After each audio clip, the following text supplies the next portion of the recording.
Como é que é, criptomaníacos? Daqui Satoshi Tuga de novo. Hoje para falar de Merit Circle, Cardano e Bitcoin, por isso, direto ao assunto como sempre.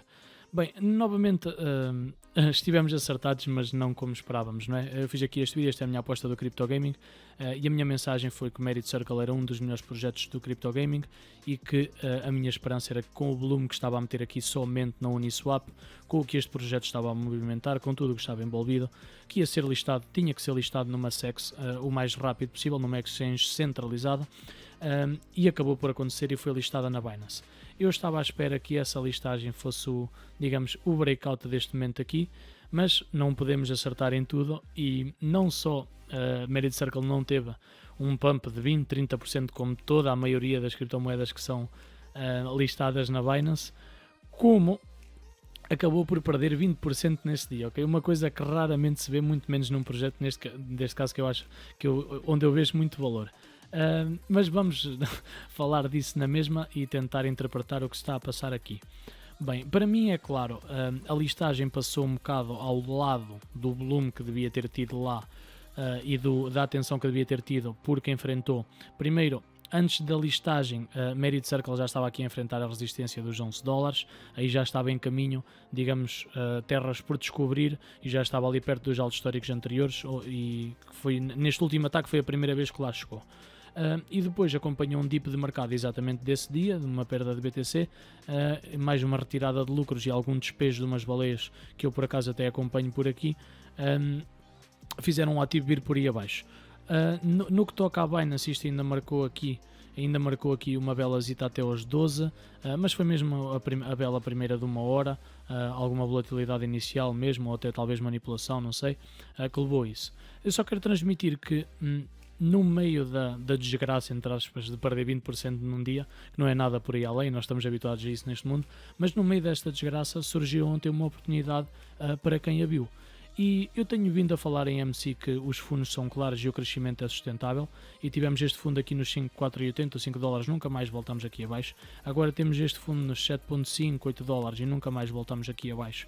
E pessoas como eu que já investem em MC há um bocado só na Uniswap, que era o único sítio onde estava disponível, tenho que reservar $300 só para comprar e para vender. E quem ontem esteve atento e conseguiu ter esta desvalorização e estar pronto para atacar com a listagem na Binance num projeto que eu acho que é de valor e se alguém lhe atribui valor também, conseguiu ter aqui uma entrada numa zona de incrível suporte que são os $8, sem pagar taxas nenhumas e numa oportunidade até de fazer um swing trade muito fácil, mesmo que seja spot, não é? Entrar numa zona de incrível suporte e lidar com as valorizações a seguir, ok? Por isso, no meio, digamos, da tristeza, até surgiu uma oportunidade boa.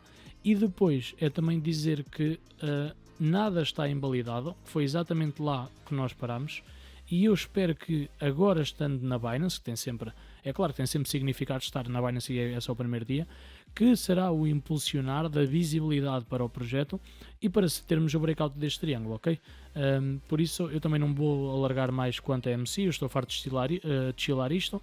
Esses 20% na entrada da Binance assustaram algumas pessoas, a mim não, estranhei, acho que está aqui a explicação, é tudo normal neste mundo e simplesmente estou à espera que agora o volume chegue, que a atenção chega, ela ainda foi às trends do CoinGecko, mas desapareceu logo. E acho que agora nos próximos dias, se o mercado continuar mais ou menos assim estável, mesmo que o BTC no arranque, que a atenção chegue aqui e o volume da Binance seja o suficiente para termos o breakout deste triângulo e depois só aí, quando tivermos o breakout deste triângulo, é que eu vou começar a pensar em vender ou em retirar alguns dos meus lucros, ok? Até agora nada e estou totalmente tranquilo. Depois, Cardano. Fantástico. Eu meti aqui uma coisa no Twitter, Cardano Holders a ressuscitar ADA, por causa do pumpzito que teve, e alguém comentou aqui, sempre atento ao que mostra força quando o mercado está em baixo, que foi o que eu comentei quando partilhei a Avax, Luna e Sand exatamente nesses momentos. Mas eu não tinha partilhado isto nesse sentido, foi mesmo aqui uma comédia com os Cardano Holders, porque eu senti que a maneira que este suporte tinha oferecido aqui força, digamos, e aqui uns 7 ou 8% que a ADA meteu, foi somente isso, não foi uma força ou uma pressão de compra enorme, foi os long term holders a aguentarem, não é? Quem não retirou lucros aqui em cima, e aqui uma zona que é de incrível suporte, que é fácil de identificar, a acusar esse mesmo suporte e a ter resposta. Só que depois de terem comentado isto aqui, eu fiquei a pensar e eu disse, utilizo sempre esta estratégia e acho que estou a deixar o meu raciocínio ser toldado por eu não gostar de Cardano, ou por não ser investidor em Cardano. E se eu me tenho guiado por isto, e se apostei em Sand, Avax e Luna, também acho que eu devia fazer agora em Cardano. Então eu abri uma posição, meti aqui uma brincadeira, ok, malta, o dia chegou, podem deixar de seguir, longa em Cardano preenchida. E este aqui é o resultado, ok, uma entrada a 1.68, ela teve bem no lucro, quando tivemos ontem até 1.70 e tal, mas nem estava atento, nem a fechei, e depois apanhou a minha stop loss não aqui, mas aos 25%, como costumo ter na maioria dos casos. Qual é a ilação a tirar? É fácil, facílimo. Esta seta que eu tinha aqui desenhada é a tendência de Cardano. Esta é a tendência de Luna. Esta é a tendência de Avax e esta é a tendência de Sand. As três que eu investi e que eu tomei atenção e escolhi quando estavam a mostrar a força nos dips de Bitcoin, ok? A análise é a mesma, mas eu por acaso quando tinha falado daquele Cardano nem estava a pensar nisso, mas a tendência é totalmente contrária. Enquanto que estas tinham vindo a mostrar força e continuaram a mostrá-la no momento em que o Bitcoin estava fraca, a ADA simplesmente não mostrou força, teve alguma valorização e teve um fundo de mercado numa zona que nós sabemos que é de incrível relevância para o comportamento de ADA, ok? Então é só para deixar a mensagem que devemos sim reger pelas estratégias que nos trazem dinheiro, mas também temos de saber interpretar as situações, ok? E a situação em Cardano era totalmente diferente e eu sinceramente não espero nada. Enquanto estava em Luna ou em Avax ou em Sand, sabia que o crescimento e que esta força era para continuar, ok? Tendencialmente durante dias, semanas, porque havia volume, havia pressão de compra e havia tendência macro positiva. Aqui em ADA foi totalmente diferente, ok? Uma tendência macro negativa e uma resposta ao suporte, ok? O máximo que se poderia fazer aqui era mesmo conseguir apanhar o fundo e ter lá uma ordem preenchida abaixo antes disto acontecer, não depois de acontecer como eu entrei, ok? Falar depois é fácil, mas fica a aprendizagem, eu partilho os meus erros também para vocês verem se vos serve de alguma coisinha. Independentemente de tudo, estamos a falar de trabalhar alavancado numa ordem spot. Esta é uma grande zona para entrar em quem acredita em Cardano, ok? O risk to reward de trabalhar spot a partir daqui para um investimento a longo prazo é muito bom, porque vocês têm aqui esta zona que é de incrível suporte. Se por acaso enfrentarem uma fase muito mais negativa no mercado, todos enfrentarmos, tem aqui o suporte não muito longe do $1, que é aqui parece o muro de Berlim, de $1 e perdem 30% de perdas não realizadas, por exemplo. E se me perguntarem se atravessar por uma fase negativa e, e um ativo destes perder 30% é muito ou pouco, provavelmente a maior parte do mercado vai perder mais, mas uma entrada spot não fica invalidada para quem acredita no projeto, ok? No que depender de mim, eu não toco mais nisto em semanas e já chegou bem e vou tentar aprender com o meu erro, ok? Mensagem final, Bitcoin. Deixar a mensagem também que é importante às vezes perceber quando é que não vale a pena fazer nada, quando é que vale a pena não fazer nada, e para mim este é um caso desses. Temos a maior parte dos analistas divididos com o momento atual, mas a minha opinião é clara.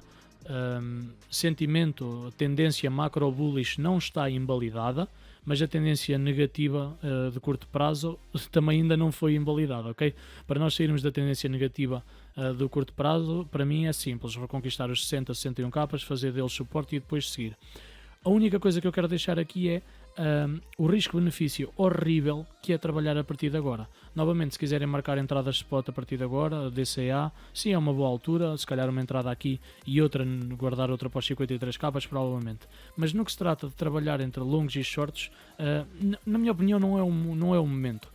Os indicadores são quase todos 50-50, juntamos o sentimento ou o instinto de algum e alguém vai acertar e outro alguém vai errar, mas tentar prever um movimento até à primeira zona de resistência, que é daqui a 7%, ou um movimento ao contrário até o principal suporte está nos 53 capas, que é o de 55%, para mim não é estratégia ganhadora e são as hipóteses, são as situações que a análise técnica agora não nos traz, não nos traz um motivo para operar, pelo menos na minha opinião, ok? As longos marcam-se a partir daqui até aqui, quando estamos nos 53 capas e alguns indicadores fidedignos nos dizem que pode ser um local bottom, e aí vocês podem marcar, ou até onde fomos, não é? 10% já vale a pena. Ou como algumas pessoas operaram, anterior ao histórico, shortam o mercado, mesmo que não seja muito, 20%. Agora, a partir daqui, eu acho que não há mesmo risco-benefício nenhum, e a probabilidade de irmos para um lado ou para o outro é praticamente a mesma, ok? Era só isso que eu queria deixar. A estrutura macro bullish não está invalidada e Bitcoin pode manter-se por aqui enquanto a atenção estiver por outro lado e não arrastar o mercado, ok? Continuarmos com algumas moedas a terem independência própria, como mostramos, a ADA a meter valorizações de um suporte que encontrou, Luna a mostrar força, como eu partilhei no Twitter também, Matic hoje também decidiu acordar de hoje ou já de uns dias e meteu valorizações, por isso Bitcoin não tem que fazer nada e simplesmente o risk to reward para mim neste momento é horrível, ok? Por isso também deixar a mensagem que às vezes não fazer nada também é bom e o mercado pode nos dar oportunidades muito melhores do que é operar em Bitcoin agora. É tudo, só deixar aqui uma atualização. Se gostam do conteúdo, deixem o like para ajudar e se quiserem ajudar ainda mais, partilhem o canal com as pessoas que vocês já estão below para trazer para esta comunidade. Independentemente do que aconteça, não se preocupem, as criptos vão cá estar amanhã e se tudo correr bem, nós também. Até à próxima.